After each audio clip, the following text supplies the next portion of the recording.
Hi cricket lovers. ఒక brother question అడిగిండు. ఏంటంటే 20 ఓవర్స్ మ్యాచ్‌లో 180 ప్లస్ 180, 180 ప్లస్ స్కోర్ చేయాలంటే మనం ఎలాంటి స్ట్రాటజీ ఫాలో అవ్వాలి? అది తీసుకోవాల్సిన ప్రాసెస్ ఏంటి? ఏ విధంగా మనం తీసుకుంటే ఏ విధంగా మనం స్టెప్ తీసుకుంటే 180 ప్లస్ చేయొచ్చు? కాస్త వివరంగా చెప్పండి అని చెప్పేసి బ్రదర్ క్వెషన్ అడిగిండు. దానికి ఆన్సరు ఈ వీడియోలో ఇప్పుడు నేను చెప్పడానికి ప్రయత్నం చేస్తా. ఎందుకంటే ఈ వీడియో కెప్టెన్స్‌కి, అదేవిధంగా ప్లేయర్స్‌కి అందరికి యూజ్ అవ్వచ్చు. ఎందుకంటే ప్రతి ఒక్కళ్ళకి ఉంటది. 180 ప్లస్ స్కోర్ వస్తే మనం గెలవడానికి అవకాశం ఉంది. గెలిచే ఛాన్స్ ఉంటది. కాబట్టి ఈ వీడియో అందరికి యూజ్ అవ్వచ్చు. ఇక టాపిక్‌లోకెళ్దాం. 180 ప్లస్ స్కోర్ అంటే 20 ఓవర్స్‌కి మినిమమ్ మనం రన్ రేట్ మెయింటైన్ చేయాలి. 6 మెయింటైన్ చేస్తే ఎంతొస్తది? 120 వస్తది. 120 అంటే కామన్ స్కోర్. ఈ రోజుల్లో ఒట్టిగా సరదాగా కొడతారు. రీసెంట్‌గా వచ్చిన 'వైభవ్ సూర్యవంశి' ఆ 120 స్కోరు అంటే ఊదేస్తాడు. చెప్తన్నా. స్కోర్ ఏందంటే 200కే గ్యారంటీ లేదు. అసలు 200 స్కోర్ కొడితే దానికి గ్యారంటీ లేదు. 230కి గూడా లేదు. అలా అయిపోయింది. ఏమైందంటే పిచ్‌లు గూడా స్పీడ్ పిచ్‌లు తయారు చేశారు. బ్యాటింగ్ పిచ్‌లు తయారు చేస్తండ్రు. ఎందుకంటే స్కోర్ ఎక్కువైతే స్కోర్ ఎక్కువుంటే మజా, మజా వస్తది. అందరికి చూడటానికి గూడా ఇంట్రెస్ట్ ఉంటది. సో, కాన్సంట్రేషన్ మొత్తం హై స్కోర్ కొట్టడం కోసం బ్యాట్స్‌మెన్‌లు అదే విధంగా దానికి తగ్గట్టు పిచ్‌లు తయారు చేస్తాండ్రు. ఓకే. ఇప్పుడు మన టాపిక్‌లోకెళ్దాం. అలా 180 స్కోర్ చేయాలంటే మనం ఏం చేయాలి?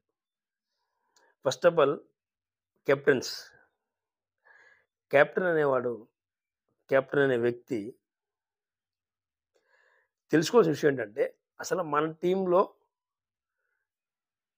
టీమ్‌లో ఎంతమంది బ్యాటింగ్ చేస్తారు? పర్ఫెక్ట్ బ్యాటింగ్ ఎంతమంది చేస్తారు? ఆల్ రౌండర్స్ ఎంతమంది? అదేవిధంగా బౌలింగ్‌లో గూడా బ్యాటింగ్ చేసేవాళ్ళెవరు? బౌలింగ్‌తో పాటు. బౌలర్స్ ఆల్ రౌండర్ కిందకి రారు. ఇప్పుడు ఫర్ ఎగ్జాంపుల్ మిచెల్ స్టార్క్ ఉన్నాడు. బౌలర్ బౌలింగ్ ఏస్తాడు, బ్యాటింగ్ చేస్తాడు. కానీ ఆల్ రౌండ్ అయితాడా? కాదు. బుమ్రా ఉన్నాడు. బౌలింగ్ చేస్తాడు, బ్యాటింగ్ చేస్తాడు. ఆ సందర్భానికి తగ్గట్టు. సో, ఆళ్ళు బౌలర్స్ కిందే వస్తారు. కాబట్టి మన టీమ్‌లో ఉన్న బలాలు, బలహీనతలు ఏంటనేది కెప్టెన్‌గా మనకు తెలిసుండాలి.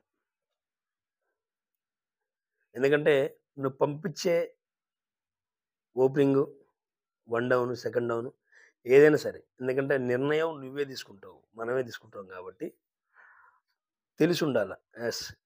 ఈయన పంపిస్తే ఈ విధంగా ఆడతారు. తర్వాత ఈయన పంపిస్తే ఈ బ్యాట్స్‌మెన్ పంపిస్తే ఈ విధంగా ఆడతాడు. మిడిల్ ఆర్డర్‌లో. తర్వాత డెత్ ఓవర్‌లొచ్చినప్పుడు ఏ విధంగా ఆడే బ్యాట్స్‌మెన్ పంపాలా? ఇలాంటివి మొత్తం కెప్టెన్‌కి ఒక అవగాహన ఉండాల.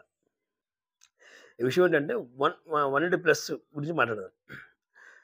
ఫస్ట్ 6 ఓవర్స్ 6 ఓవర్లు ఖచ్చితంగా పవర్ ప్లే ఉంటది. 20 ఓవర్స్ మ్యాచ్‌లో 6 ఓవర్లు ఖచ్చితంగా పవర్ ప్లే ఉంటది కాబట్టి ఏం జేయాలి అంటే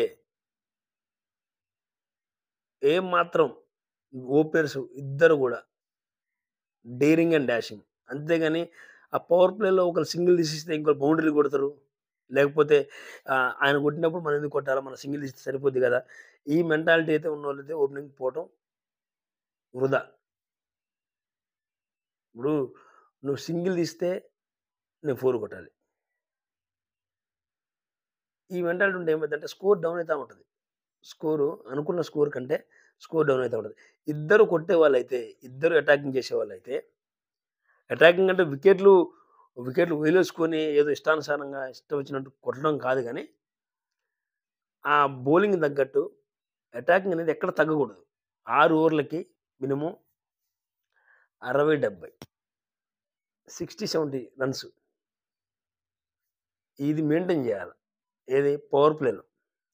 ఆ తర్వాత ఇప్పుడు మనం చెప్పుకున్నట్టు ఒక సింగిల్ తీసిస్తే ఇంకొక 2 డీ. ఈ విధంగా ప్లాన్ చేసుకోవాలి. 6 ఓవర్లు ఆ విధంగా ప్లాన్ చేస్తే నెక్స్ట్ 7 ఓవర్ల నుంచి 15 ఓవర్ల దాకా సింగిల్స్, 2 డీస్ అదేవిధంగా ప్రతి ఓవర్‌లో ఖచ్చితంగా ఒక బౌండరీ ఉండాలి. ప్రతి ఓవర్‌లో ఖచ్చితంగా ఒక బౌండరీ ఉంటే ఏమైద్దంటే స్కోర్ అనేది మనకి ఈజీగా వస్తదనమాట. ఈ టైంలో ఓపెనర్స్ ఔట్ అయిన తర్వాత కూడా ఎవరిని పంపుతున్నాం? అంటే ఆ స్కోర్‌ని కంటిన్యూ చేస్తారా? లేకపోతే ఆ స్కోర్‌ని ఇంకా డౌన్ చేస్తారా? అనేది తెలిసుండాలి మనకి. టీమ్ మేనేజ్‌మెంట్‌కి, కెప్టెన్‌కి తెలిసుండాలి. యెస్. 60, 70 వచ్చింది. ఇక్కడ నుంచి స్కోరింగ్ హై అవ్వాలి. అంటే ఇక్కడ ఎవరినో పంపాల. ఇది తెలియకుండా దీంట్లో గూడా నీకు తెలిసినోడిని, నాకు తెలిసినోడిని ఈ విధంగా పంపించినామనుకో, మనం చేసేది ఇదే. మనం చేసే మిస్టేక్ ఏంటంటే ఇలాంటి మిస్టేకులు చేస్తాం. ఆడే బ్యాట్స్‌మెన్ పక్కన పెడతాం. ఇక్కడ ఎవడైతే నీకు తెలిసినోడు ఉంటాడో వాడిని పంపిస్తున్నాం. అప్పుడేమైద్ది స్కోరు? ఓపెనర్లు అంత కష్టపడి ఆడిన స్కోర్ ఏమైతది? ఆ టైంకి డౌన్ అయిపోతది. సో, ఆ విధంగా గాకుండా ఇక్కడ గేమ్ ఉన్నోళ్ళనే పంపి ఏర్పాటు చేయండి. ఆ విధంగా ఏమైందంటే స్కోర్ పెరుగుతా ఉంటది. స్కోర్ పెరిగితే ఏమైద్ది 15 ఓవర్ల వరకు స్కోర్‌ని 1, 2 డీస్ మధ్య మధ్యలో 4లు మధ్య మధ్యలో కాదు 100% ఓవర్‌కి ఒక బౌండరీ కొట్టాల్సిందే. ఈ విధంగా అయితే నీకు 200 స్కోర్ రీచ్ కావడం పెద్ద కష్టమేం కాదు.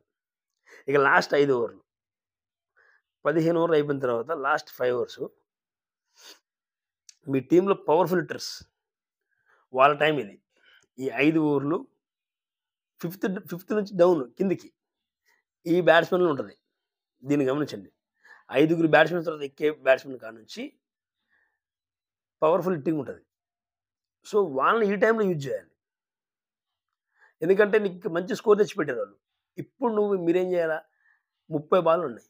30 బాళ్ళకి 70, 80, 70, 80 ఇట్లా ప్లాన్ చేయండి. పవర్‌ఫుల్ హిట్టర్స్‌ని ఆ టైంలో యూజ్ చేయండి. 100% వాళ్ళు మంచి రిజల్ట్ పట్టుకొస్తారు. 180, 190కి వచ్చినమంటే 100% మ్యాచ్ మన చేతిలో ఉన్నట్లే. ఇది ఈ విధంగా మీరు ప్లాన్ చేసుకుంటే 1-6 ఓవర్స్ పవర్ ప్లే వరకు 50, 60 రన్స్ కొట్టాలా. వికెట్లు పడనేయకూడదు. ఓపెనర్స్ మాత్రానికి ఎక్కడ కూడా డబుల్ మైండ్ ఆడకుండా ఏకదం కొట్టే పని మీదనే ఉండాలి. పించ్ హిట్టింగ్ చేయాలి. పవర్‌ఫుల్ హిట్టింగ్ చేయాలి. తర్వాత మళ్ళీ డౌన్ అవ్వాలి. 7-15 ఓవర్స్ వరకు డౌన్ అయ్యి ఆడాల. అంటే సింగిల్ 2 డేస్ ఈ విధంగా ఆడి ప్రతి ఓవర్‌కి ఒక బౌండరీ చూసుకోవాలి. ఆ తర్వాత నుంచి మళ్ళీ గేర్ మార్చాల. 15-20 ఓవర్స్. ఇక పట్టపగ్గాలు ఉండకూడదు. ఈ విధంగా ప్లాన్ చేసి ఆడితే ఈజీగా 180+ స్కోర్ అనేది సరదాగా వస్తది. Okay friends. అడిగిన క్వెషన్‌కైతే నేను ఆన్సర్ చెప్పిన. ఈ వీడియోని కెప్టెన్స్‌కి, ప్లేయర్స్‌కి అందరికి షేర్ చేయండి. ఈ వీడియో గాని నచ్చితే please like, share and subscribe.